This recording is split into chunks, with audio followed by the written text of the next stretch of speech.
नमस्कार दोस्तों, चलिए जानते हैं हरियाणा की 50 फटाफट बड़ी खबरों को सिर्फ 10 मिनट में। लेकिन उससे पहले यह वीडियो आप किस जगह से देख रहे हैं हमें कमेंट में जरूर बताएं।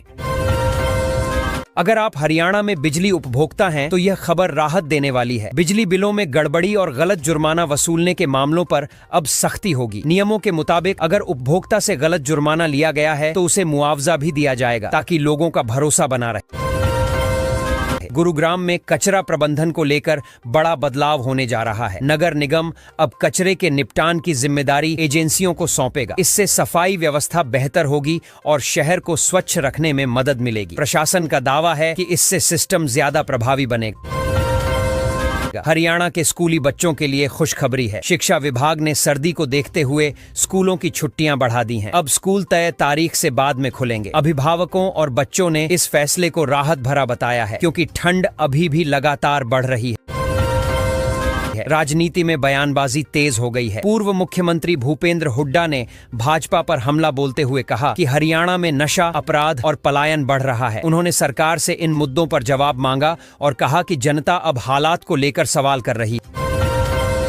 अगर आप EWS वर्ग से आते हैं तो यह खबर राहत देने वाली है। हरियाणा सरकार ने EWS कोटा के लिए आय सीमा बढ़ा दी है। अब ज्यादा परिवार सरकारी भर्ती और शैक्षणिक संस्थानों में दाखिले के दौरान आरक्षण का लाभ ले सकेंगे, जिससे आर्थिक रूप से कमजोर वर्ग को आगे बढ़ने का मौका मिलेगा।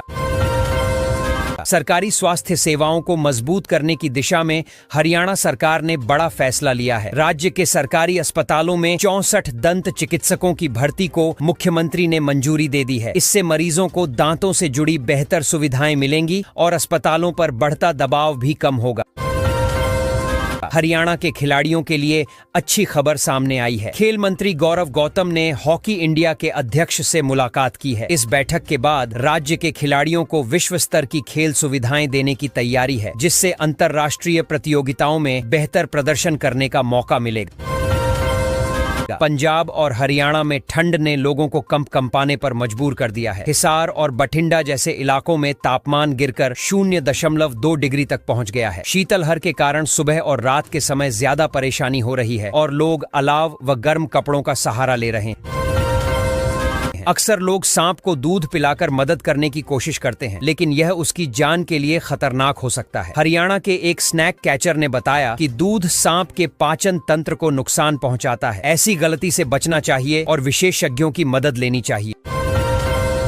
आने वाले चुनावों की दिशा समझनी है तो यह बयान अहम है। बसपा प्रमुख मायावती ने साफ कर दिया है कि उत्तर प्रदेश विधानसभा सहित देश में होने वाले सभी चुनाव पार्टी अकेले लड़ेगी। उन्होंने कहा कि किसी भी दल से गठबंधन नहीं होगा और बसपा अपनी ताकत पर जनता के बीच जाएगी।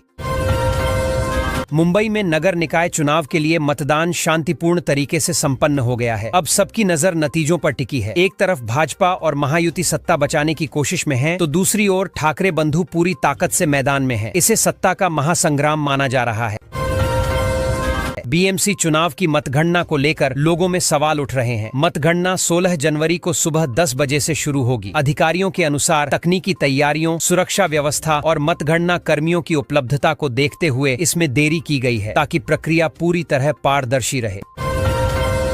राजनीतिक बयानबाजी एक बार फिर तेज हो गई है। ओम प्रकाश राजभर ने राहुल गांधी पर निशाना साधते हुए कहा कि चीन की तारीफ कर वे कांग्रेस की 50 साल की सरकार की नाकामी उजागर कर रहे हैं। उन्होंने कहा कि जनता अब पुराने दावों में आने वाली नहीं है। पुलिस ने अवैध शराब तस्करी के खिलाफ कार्रवाई करते हुए 4 तस्करों को गिरफ्तार किया है। इनके पास से शराब की खेप बरामद की गई है। पुलिस का कहना है कि आगे भी ऐसे अभियानों को जारी रखा जाएगा ताकि अवैध कारोबार पर पूरी तरह लगाम लगाई जा सके। गुरुग्राम की ट्रैफिक समस्या से रोज जूझते हैं तो यह खबर राहत देने वाली है। गुरुग्राम मेट्रो और रेलवे स्टेशन को जोड़ने के लिए बड़ी योजना बनाई गई है। द्वारका एक्सप्रेसवे से जुड़ने वाली टनल तैयार होगी, जिससे सफर आसान होगा और जाम की परेशानी काफी हद तक कम होगी। हरियाणा पुलिस ने सोशल मीडिया पर बढ़ते गन और गैंगस्टर कल्चर पर सख्त कदम उठाया है। पुलिस ने ऐसे 67 गानों को डिजिटल प्लेटफॉर्म से हटवाया है जो अपराध को बढ़ावा देते थे। पुलिस का कहना है कि युवाओं को गलत दिशा में ले जाने वाले कंटेंट पर आगे भी कार्रवाई जारी रहेगी। गुरुग्राम में स्टंटबाजी करने वालों के खिलाफ पुलिस ने अनोखा तरीका अपनाया। जिस स्कॉर्पियो गाड़ी से युवक स्टंट कर रहे थे, उसी के सामने पुलिस ने 6 युवकों को मुर्गा बनवाया। पुलिस का कहना है कि इस तरह की सख्ती से सड़क पर खतरनाक हरकतों पर रोक लगेगी। जाएगी। गुरुग्राम में भारी विरोध के बीच कांग्रेस नेता के घर पर बुलडोजर चलाया गया। कार्रवाई के दौरान करीब 100 कमरे ध्वस्त किए गए। प्रशासन का कहना है कि निर्माण अवैध था, जबकि स्थानीय लोगों और समर्थकों ने इसे राजनीतिक बदले की कार्रवाई बताया। मामला काफी चर्चा में बना हुआ है। अदालत ने झपटमारी के एक मामले में सख्त फैसला सुनाया है। दोषी को 5 साल की कठोर कारावास की सजा दी गई है। अदालत ने कहा कि इस तरह के अपराध समाज में डर पैदा करते हैं और ऐसे मामलों में सख्ती जरूरी है ताकि अपराधियों को साफ संदेश मिल सके।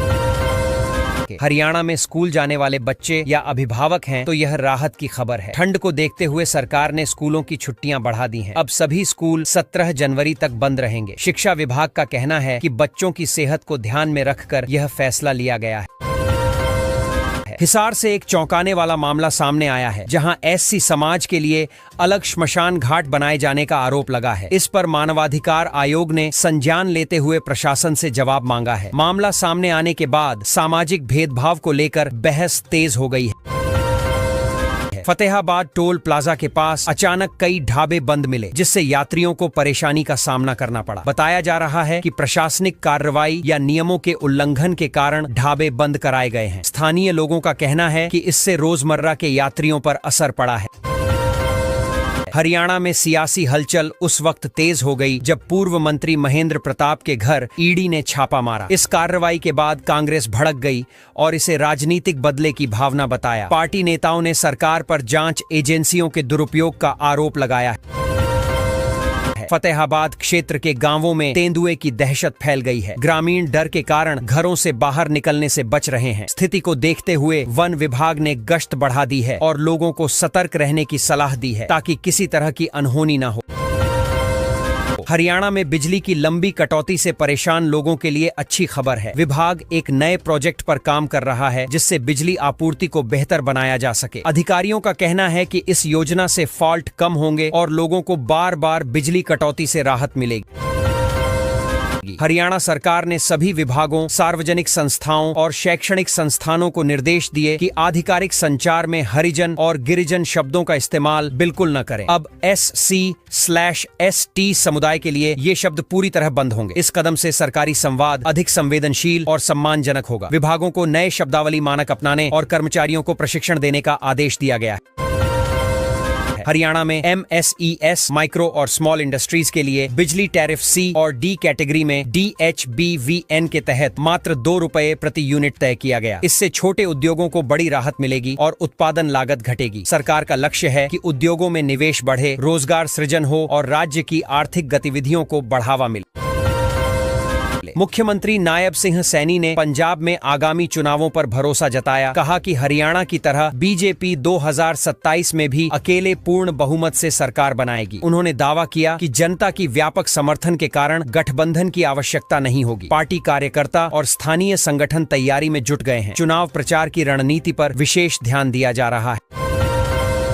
हरियाणा सरकार ने यमुना नदी के ई-फ्लो मॉनिटरिंग के लिए 2 नए स्टेशन स्थापित करने का फैसला किया। ये स्टेशन हाथनी कुंड और ओखला बैराज के पास लगाए जाएंगे। इसका उद्देश्य नदी में पानी की गुणवत्ता और प्रदूषण पर लगातार नजर रखना है। इससे नदी संरक्षण और जल प्रबंधन में मदद मिलेगी और प्रदूषण नियंत्रण नीतियों को सुदृढ़ बनाया जा सकेगा।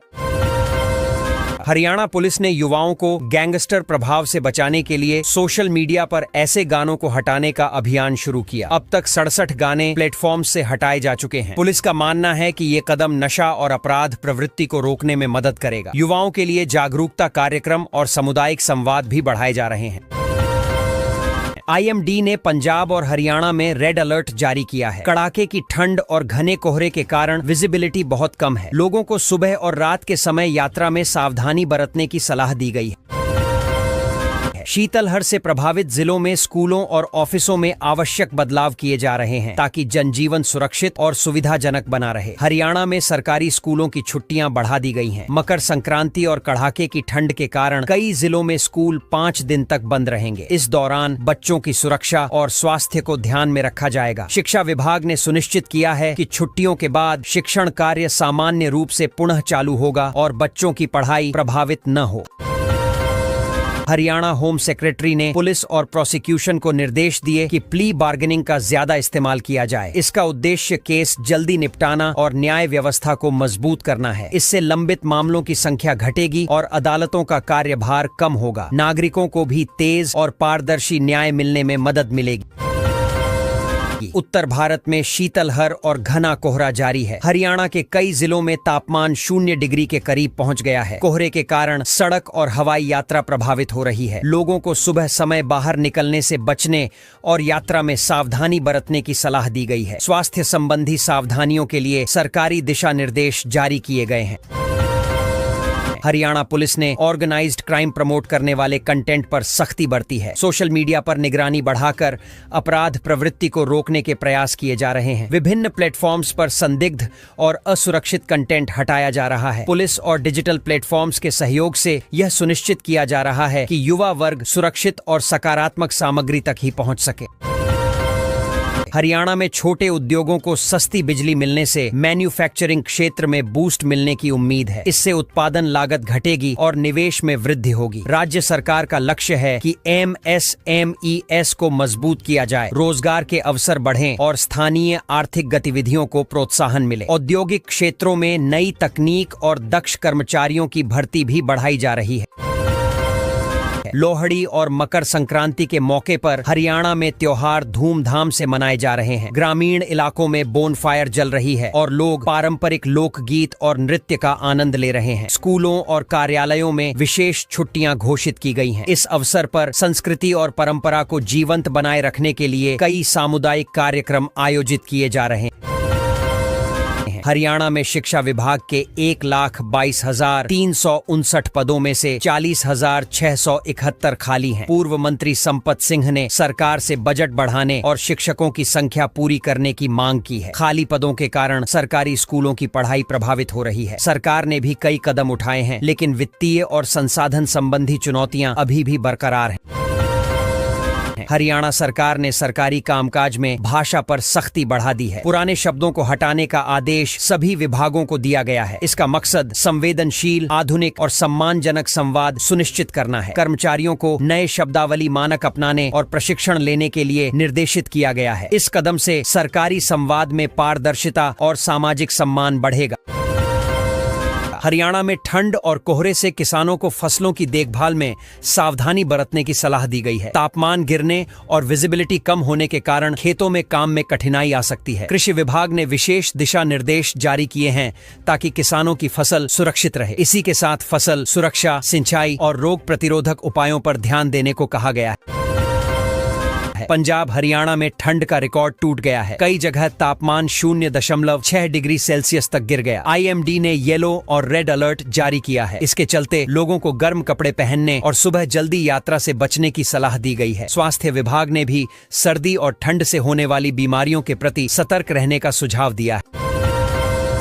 हरियाणा पुलिस ने गैंगस्टर कल्चर रोकने के लिए 67 गाने हटवाए। सोशल मीडिया और डिजिटल प्लेटफॉर्म्स पर निगरानी बढ़ाई गई है। युवाओं को जागरूक करने और अपराध प्रवृत्ति कम करने के लिए अभियान जारी है। इससे समाज में सकारात्मक माहौल बनाने और डिजिटल प्लेटफॉर्म्स पर सुरक्षित सामग्री सुनिश्चित करने में मदद मिलेगी।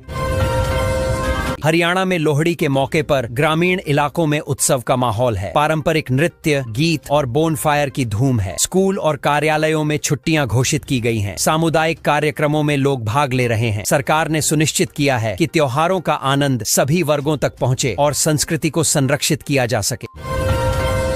हरियाणा में सरकारी कामकाज में भाषा और शब्दावली पर सख्ती बढ़ा दी गई है। पुराने शब्द हटाकर संवेदनशील और सम्मानजनक भाषा को अपनाने का आदेश दिया गया है। सभी विभागों और सार्वजनिक संस्थानों को नई मानक शब्दावली अपनाने और कर्मचारियों को प्रशिक्षण देने के लिए निर्देशित किया गया है। इससे सरकारी संवाद और निर्णय प्रक्रिया अधिक पारदर्शी होगी। हरियाणा में ठंड और घने कोहरे से किसान, छात्र और आम नागरिक प्रभावित हैं। तापमान 0 के करीब गिरा है और विजिबिलिटी कम है। प्रशासन और IMD ने यात्रा में सावधानी, गर्म कपड़े पहनने और स्वास्थ्य उपाय अपनाने की सलाह दी है। ठंड के कारण खेतों और फसलों की सुरक्षा पर विशेष ध्यान देने के निर्देश भी जारी किए गए हैं।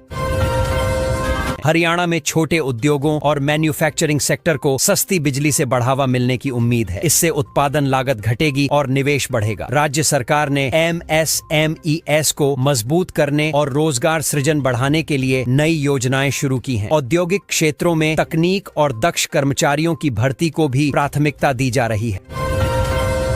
हरियाणा सरकार ने प्ली बार्गेनिंग प्रावधानों का ज्यादा इस्तेमाल करने का निर्देश दिया। इसका उद्देश्य लंबित मामलों को जल्दी निपटाना और न्याय व्यवस्था को मजबूत बनाना है। अदालतों के कार्यभार को कम करने के साथ साथ नागरिकों को तेज और पारदर्शी न्याय मिलने में मदद मिलेगी। इससे पूरे